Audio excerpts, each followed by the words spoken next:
Israel के Haifa पर Iran की ओर से कई हमले किए गए हैं और अमेरिका ने ईरान के 3 ठिकानों को निशाना बनाया है। तो दूसरी तरफ ईरान लगातार इजराइल पर हमला कर रहा है। इजराइल ईरान युद्ध के बीच में कई भारतीय वहां पर फंसे हुए हैं और साथ ही यूपी के पीलीभीत के रहने वाले करण सिंह समेत कई लोग इजराइल बंकर में रहने को मजबूर है।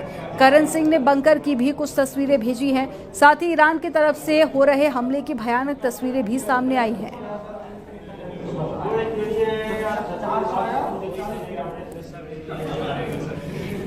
तो तस्वीरें आपको दिखा रहे हैं। देखिए, ये हाइफा की तस्वीरें हैं जहां पर बंकर में कई सारे लोग छुपे हुए हैं क्योंकि लगातार हमले किए जा रहे हैं। इजराइल और ईरान के बीच में युद्ध लगातार जारी है और ये 3 तस्वीरें आपको दिखा रहे हैं। ये अलग अलग तस्वीरें आप देखिए।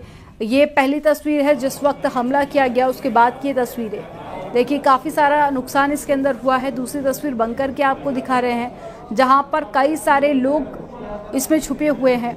और पीलीभीत का रहने वाला करण, जिन्होंने ये वीडियो भारत भेजी है, और साथ ही करण के परिजन सरकार से मांग कर रहे हैं कि जल्द से जल्द जो भारतीय नागरिक हैं, जो भारतीय स्टूडेंट हैं ईरान या फिर इजराइल में फंसे हुए हैं, उन्हें भारत लाया जाए। और ऑपरेशन सिंधु के तहत कई सारे लोगों को भारत में वापसी भी कराई गई है, लेकिन अभी भी कुछ लोगों के वहां फंसे होने की जानकारी मिल रही है।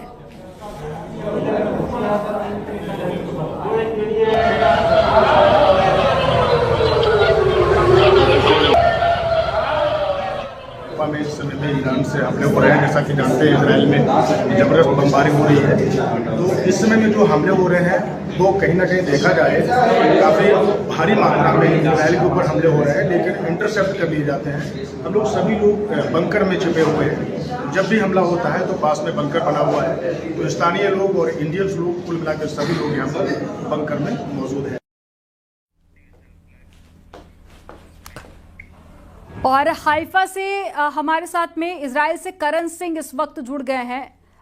करण, इस वक्त आप कैसे हैं, सबसे पहले मैं ये जानना चाहूंगी, और साथ ही इस वक्त वहां पे किस तरह के हालात बने हुए हैं, क्योंकि एक जो वीडियो आपने शेयर की थी वो भी हमने अपने दर्शकों को दिखाई कि कैसे बंकर में कई सारे लोग फंसे हुए हैं। अब अमेरिका की तरफ से भी हमला करने की बात सामने आई है ईरान पर। तो मैं चाहूंगी जरा आप एक बार तस्वीरें दिखाइए अगर हो सके पॉसिबल, और बताइए कि कैसे हालात है वहां पर। देखिए, मैं आपको बता दूं कि मैं हाइफा में हूं, और जैसा कि आप जान रहे हैं, दुनिया जानती है कि इजराइल अपने आप में सशक्त है। हर एक मुकाबले पर बेहद मजबूती से खड़ा हुआ है, चाहे तो यहाँ के लोकल व्यक्ति हों या फिर बाहर से फॉरेन से आए हुए हों, बिल्कुल से सुरक्षित हैं। और मैं आपको सामने देख रहा हूं कि सुरक्षित हूं बिल्कुल से, क्योंकि हमारे पास में बंकर बने हुए हैं। और जैसे ही अलार्म बजता है, जो यहाँ की टेक्निक है, टेक्नोलॉजी है, बिल्कुल से मुस्तैद है और बहुत बेहतर काम कर रही है। जो कि हम लोगों को पहले से ही 10 मिनट पहले अलर्ट जारी हो जाता है, उसमें हम लोग अपने पास के बंकर में चले जाते हैं। किसी भी प्रकार की अभी तक कोई कैसी भी कैजुअलिटी नहीं हुई है, सुरक्षित हैं, क्योंकि स्थानीय लोग भी, जो आसपास के लोग हैं, वो बंकर में आते हैं। और हम लोग बिल्कुल से सुरक्षित हैं, क्योंकि ये जाहिर सी बात है कि भारी मात्रा में जब मिसाइल का हमला होता है या फिर दूसरे देश जब हमला करता है, तो उसमें कहीं ना कहीं इंटरसेप्ट करने में कुछ मुश्किलें होती हैं। लेकिन 99% के रेशो से जो आयरन डोम है, जो इजराइल की सुरक्षा कवच है, वो बिल्कुल से उनको नाकाम, आसमान में ही नाकाम कर देता है। इसके तहत बिल्कुल से नॉर्मल लाइफ है लोगों की। बेशक हमले हो रहे हैं, लेकिन मैं आपको अवगत करा दूं कि हाइफा सुरक्षित है। पोर्ट बिल्कुल से बिल्कुल मेरे नजदीक है, और बाकी सारी चीजें बिल्कुल, हम पोर्ट के पास में रह रहे हैं। और मेरे साथ जिस बिल्डिंग में मैं रह रहा हूँ, लगभग वहां से 100 से 150 लोग, 150 के आसपास लोग होंगे। सारे देशों के हैं, मोल्दोवा के हैं, श्रीलंका के हैं, और थाईलैंड के लोग हैं, भारतीय लोग हैं कुछ। तो मैं आपको बता दूं कि बिल्कुल से हम सुरक्षित हैं, किसी भी प्रकार की कोई दिक्कत नहीं है, कोई कैजुअलिटी नहीं है जी। करण, भारत में जो फैमिलीज हैं, जिनके परिजन या फिर फैमिली मेंबर्स वहां पर ईरान में या इजराइल में फंसे हुए हैं, उनकी तरफ से लगातार भारत सरकार से मांग की जा रही है, ऑपरेशन सिंधु भी चलाया जा रहा है। क्या आपसे भी कांटेक्ट करने की कोशिश की गई है, या कोई राहत की बात आप तक पहुंचाई गई हो कि जल्द से जल्द आपको भारत वापस लाया जाएगा? मैं आपको बता दूं कि आपके चैनल के माध्यम से कि एम्बेसी ने तुरंत, जैसे ही ये कैजुअलिटी जो बाहर शुरू हुआ था, उसी के तुरंत ही विद इन 2 and 5 आवर्स के अंदर जो है वो अपनी जो गाइडलाइन थी वो जारी कर दी थी। और उन्होंने बताया कि सभी लोग जो भी इजराइल में हैं, चाहे वो B1 वीजा पर हों या फिर कैसे भी हों, चाहे वो पढ़ाई की वीजा पर हों, सभी लोग उस पर रजिस्ट्रेशन कर चुके हैं, इवन हमने भी उस पर रजिस्ट्रेशन कर दिया है। तो जो भी गाइडलाइन है, हमारे देश की जो गाइडलाइन है, भारत की एम्बेसी की जो गाइडलाइन है, हम लोग सभी उसको फॉलो कर रहे हैं और रजिस्ट्रेशन हो चुका है। जैसी सिचुएशन होती है और जो भी भारत की ओर से गाइडलाइन होगी तो हम लोग सभी उसको मानने को तैयार हैं। लेकिन अभी इस प्रकार का कोई दबाव नहीं है कि नहीं सभी को छोड़कर जो है इजराइल से निकलना पड़ेगा, क्योंकि सिचुएशन जैसा दिख रहा है शायद उतना गंभीर नहीं है, बेहतर है।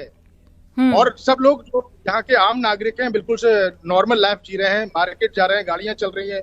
किसी प्रकार का उतना उथल पुथल नहीं है कि जो कि लगे कि बिल्कुल सब यहाँ से भागना निकलना बहुत जरूरी है। जी ठीक। लेकिन करण, अब इजराइल और ईरान के जो युद्ध के अंदर अमेरिका की भी एंट्री हो गई है, अमेरिका की तरफ से भी अटैक किया गया है ईरान पर, और उसके बाद में डोनाल्ड ट्रंप ये उम्मीद जता रहे थे कि अब शांति हो जाएगी। क्या आप पहले से हालात संभलते हुए या ठीक होते हुए वहां पर देख रहे हैं? देखिए, मैं पिछले 10-11 महीने से यहाँ पर इजराइल में हूँ और हाइफा में ही हूँ। और पिछले भी कई ऐसे आपने जाना है, आपने चलाया, कई युद्ध ऐसे हो चुके हैं, चाहे वो गाजा के प्रति हो या फिर पहले भी ईरान के साथ में युद्ध हुआ था। लेकिन जो इजराइल की स्थिति है वो मजबूत है, क्योंकि जो मैं अपनी आंखों से यहाँ देख रहा हूँ और मैं हाइफा में ही हूँ, जो कि इस प्रकार की खबरें चाहे वो आप सोशल मीडिया पे देख रहे हैं या फिर चैनल्स पे देख रहे हैं, लेकिन उसकी अपेक्षा उलट है बिल्कुल से, क्योंकि हाइफा सुरक्षित है। हाँ, एक दो कहीं ना कहीं मिसाइल गिर रही है जो कि आयरन डोम से चूक जाता है, क्योंकि भारी मात्रा में हो रहा है, तो उसमें कहीं ना कहीं कुछ भी इधर उधर मिसाइल गिर जाती है, लेकिन कैजुअलिटी नहीं है। आज भी किसी प्रकार की कोई हाइफा में कैजुअलिटी नहीं हुई है, बिल्कुल हम लोग सुरक्षित हैं।